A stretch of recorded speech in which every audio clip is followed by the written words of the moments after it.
Cherthala തവണക്കടവിൽ ജങ്കാർ service പുനരാരംഭിച്ചു. 2012-ൽ സാമ്പത്തിക കാരണങ്ങളെ തുടർന്ന് നിർത്തിവെച്ച തവണക്കടവ് വൈക്കം ജങ്കാർ സർവീസാണ് പുനരാരംഭിച്ചത്.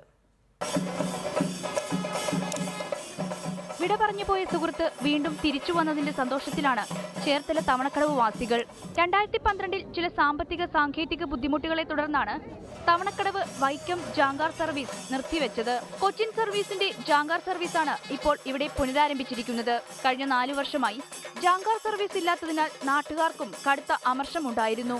പള്ളിപ്പുറമായിട്ട് ബന്ധപ്പെടുന്ന ചേർത്തല താലൂക്ക് ഇപ്പോൾ തുറവൂർ തൈക്കാശ്ശേരി പാലം വന്നപ്പോൾ തുറവൂരുള്ളവർക്ക് അവർക്കൊക്കെ ഈ കെട്ടിട നിർമ്മാണ സാമഗ്രികൾ, അതായത് കല്ല്, അങ്ങനെയുള്ള എല്ലാ ഐറ്റംസും ഇപ്പോൾ പള്ളിപ്പുറത്തൊന്നും ഇല്ലല്ലോ. അത് കിഴക്കൻ പ്രദേശത്ത് തന്നെ വേണം. അപ്പോൾ ഏറ്റവും ലളിതമായ മാർഗത്തിലൂടെ ഏത് വലിയ ലോഡും കയറ്റിക്കൊണ്ടുവരാനുള്ള സൗകര്യം ഈ ജങ്കാർ സർവീസ് ഉണ്ടായിരുന്നപ്പോൾ നടന്നിരുന്നതാണ്. പക്ഷേ 4 വർഷമായിട്ട് മുട്ടി അവർ തണ്ണുമുറുക്കം വഴി അല്ലെങ്കിൽ എറണാകുളം വഴിയൊക്കെ തിരിഞ്ഞൊക്കെ വരുന്നത്. അപ്പോൾ അതിൻ്റെ കൂടുതൽ ബെനിഫിറ്റ് ഒരു ലോഡുമ്പോൾ ഒരു 800 രൂപ വരെ കൂടുതൽ കൊടുക്കേണ്ടി വരും. തവണക്കടവ് നിന്ന് വൈക്കത്തേക്ക് 25 കിലോമീറ്റർ, റോഡ് മാർഗമാണെങ്കിൽ ഒരു 1.5 മണിക്കൂർ, ഗതാഗത കുരുക്കുണ്ടെങ്കിൽ അത് 2 മണിക്കൂർ വരെ. ഇന്ധനനിരക്ക് കുത്തനെ കൂടിയിരിക്കുന്ന ഈ കാലഘട്ടത്തിൽ ജാങ്കാർ സർവീസ് നിർത്തിവെച്ചത് ചെറുതായിട്ടൊന്നുമല്ല നാട്ടുകാരെ വലച്ചത്. 15 മിനിറ്റ് കൊണ്ട് തുച്ഛമായ നിരക്കിൽ അക്കരെയെത്താമെന്നതാണ് സർവീസിന്റെ പ്രധാന ആകർഷണം.